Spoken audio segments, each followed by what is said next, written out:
बिस्मिल्लाहिर्रहमानिर्रहीम। अस्सलामुअलैकुम वरहमतुल्लाहि वबरकातुहू। आज 14 अगस्त का दिन है। ये वो मुक़द्दस दिन है कि जिस दिन ये मुमलकत खुदादाद पाकिस्तान, ये पाक सरज़मीन, ये किश्वर हसीन मारिज़ वजूद में आया था। आज के इस दिन को पूरे पाकिस्तान में जोश व खरोश से मनाया जाता है। लेकिन इस दिन को हम बेहतर तभी मना पाएंगे कि जब हम इस मुल्क को बनाने के पीछे जो मकसद था हमारे आबा व अजदाद का, जो राज था इसको बनाने के पीछे, हम उस राज तक पहुंच जाएं और उस राज को समझ लें।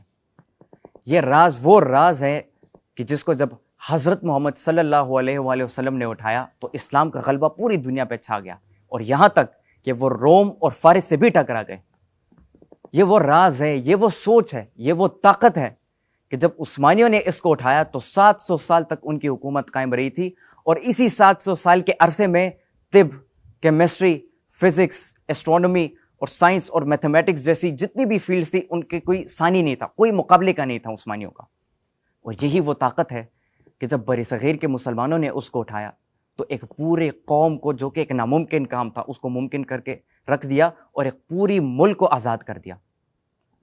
ये वो सोच है कि अगर हम इसको अभी आज के दिन हम ये अहद करें और इस सोच को उठाएं तो हम पाकिस्तान को उस बुलंदियों तक पहुंचा पाएंगे, उस मकाम तक पहुंचा पाएंगे कि जिसके बारे में डॉक्टर अल्लामा मोहम्मद इकबाल कहते हैं कि खुदा बंदे से खुद पूछे बता तेरी रज़ा क्या है।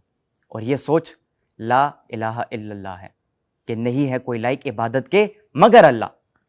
अगर हम इसी सोच के ऊपर दिल से यकीन करें, जो इस्लाम का पहला रुकन भी है तौहीद, अगर हम इस चीज़ को मजबूती से पकड़ लें और अपना ईमान की हद तक हम इस पे यकीन रखें, और हम जिंदगी के जिस शोबे में भी हो, जिस फील्ड में भी हो, चाहे आप डॉक्टर हो, चाहे आप इंजीनियर हो, चाहे आप पायलट हो, चाहे आप दूध बेचने वाले हो, या चाहे आप रेडी पर सब्जी बेचने वाले क्यों ना हो, लेकिन ये ईमान, ये यकीन आपके दिल के अंदर होगा तो ये वो वक़्त होगा कि जिस दिन से पाकिस्तान तरक्की करना शुरू करेगा।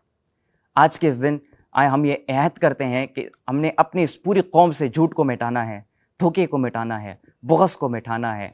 हमने अपनी पूरी कौम से मिलावट को मिटाना है, जुल्म को मिटाना है, बर्बरियत को मिटाना है, सूद को ख़त्म करना है, हराम को ख़त्म करना है।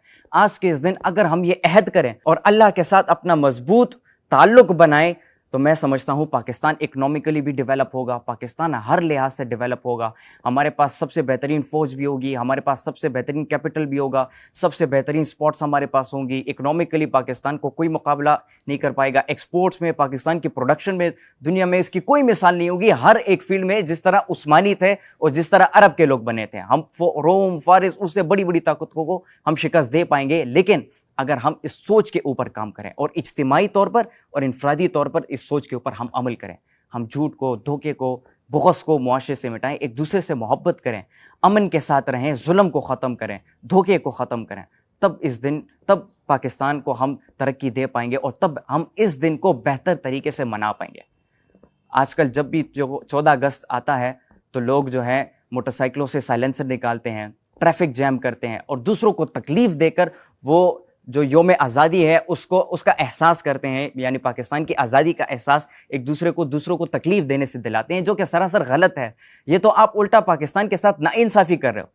क्या पाकिस्तान की इतनी इज्जत है हमारे दिलों के अंदर कि सिर्फ मोटरसाइकिलों से साइलेंसर निकाल पर हम व्हीलियां मारें तो ये पाकिस्तान से मोहब्बत है हमारी? नहीं, ये गलत है। पाकिस्तान से मोहब्बत को हम तभी इजहार कर पाएंगे कि जब हम वाकई में पाकिस्तानी होने का सबूत दें, और पाकिस्तानी होने का सबूत हम अल्लाह के साथ अपना ताल्लुक़ बना के दिखा पाएंगे हम पूरी दुनिया को।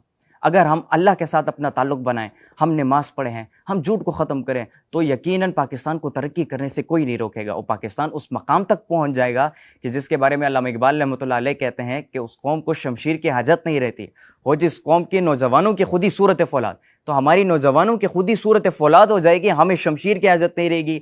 हमारे अंदर जो तमा, डिपेंडेंसी होती है ये ख़त्म हो जाएगी। हमारे अंदर से ये सोच ख़त्म हो जाएगी कि पैसा होगा तो सब कुछ होगा, गाड़ी होगी तो सब कुछ होगा, हमारे पास रिसोर्सेज होंगी तो सब कुछ होगा। नहीं, ये सोच ख़त्म हो जाएगी अल्टीमेटली, क्योंकि अल्लामा इकबाल की उस शेर को हम इम्प्लीमेंट कर लेंगे कि खुदी ना बेच गरीबी में नाम पैदा कर। हम उस सोच को असल मायनों में इम्प्लीमेंट कर लेंगे और पाकिस्तान का जो मकसद था और जिस मकसद के लिए हमने इस मुल्क को बनाया था उस मकसद तक हम पहुंच जाएंगे और पाकिस्तान की अच्छी तस्वीर पूरी दुनिया को दिखा पाएंगे।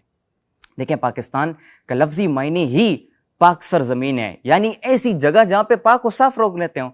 तो अगर आपने अपने आप को पाक और साफ करना है तो उसके लिए आपने अल्लाह से अपना ताल्लुक मजबूत करना होगा। उसके लिए आपने जितनी भी अंदर की गलतियां हैं, जितनी भी अंदर की गंदगियां हैं, उन सबको आपने ख़त्म करनी होगी और अपने आप को साफ करना होगा। तब आप साफ होंगे और तब आप असल पाकिस्तानी बनोगे। मेरी तरफ से और मेरी टीम की तरफ से आप सबको यौम आज़ादी मुबारक, आप सबको 14 अगस्त मुबारक। पाकिस्तान जिंदाबाद, पाकिस्तान पाइंदाबाद।